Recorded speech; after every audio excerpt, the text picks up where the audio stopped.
vlog number 2 and I'm currently 14 weeks out from INBA South Australia.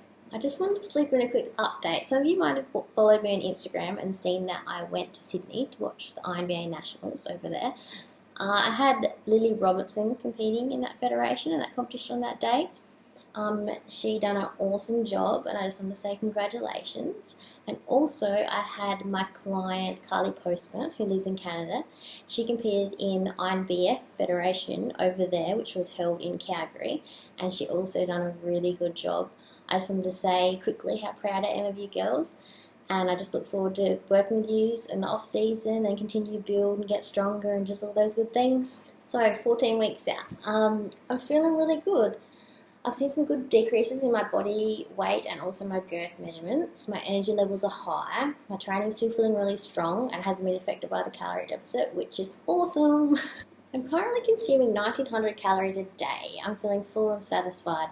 Before I began my fat loss stage, I was consuming an average 2,500 calories.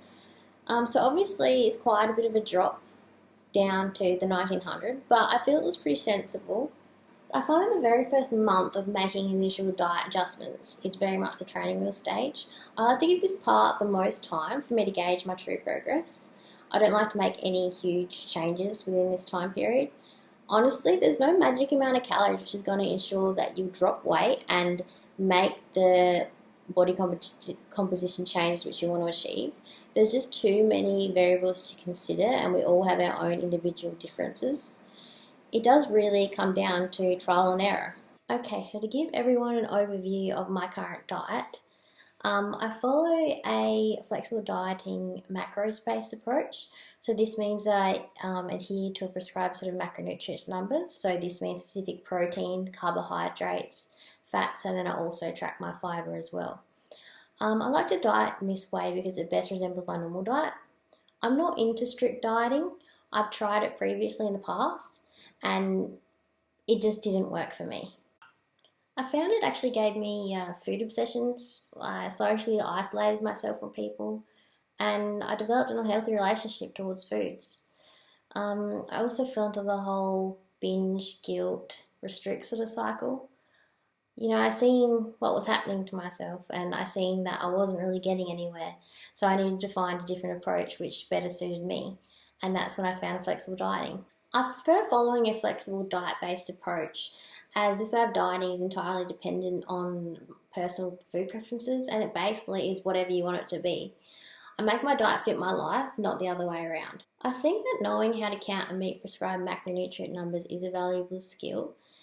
Yes, there are learning curves involved at the very start, and we all go through the trial and error with learning anything new.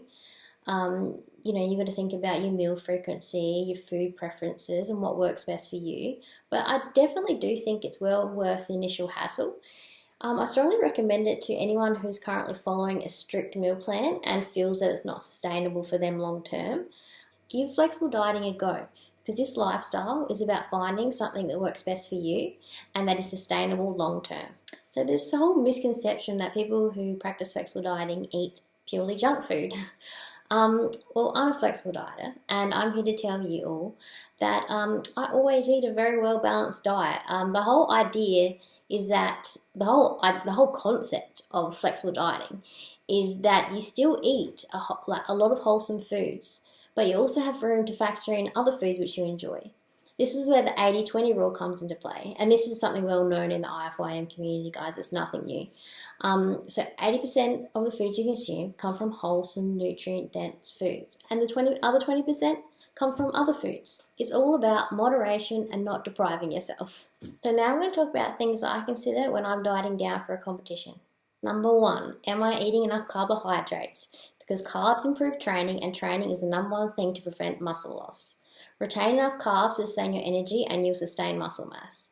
The last time I dieted down, I actually got stronger, which is a pretty good indication that I maintained or even slightly gained some muscle mass. Carbs are my life. In my off season, I was consuming around 340 grams a day, and I'm currently consuming 195 grams daily.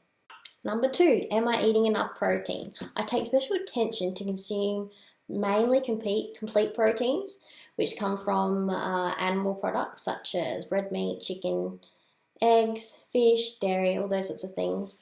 This is the only macronutrient that I pay special attention to distributing out evenly throughout the day. This is important to keep protein synthesis levels elevated. Number 3, eat fats. That's right, fats don't make you fat. Surprise. So eat fats so I don't go crazy, because when I'm on low fats, my hormones go crazy and I literally turn into a crazy person. Alright, so I think I covered everything I wanted to cover. I hope I did. If I didn't, I'll put it in my next vlog.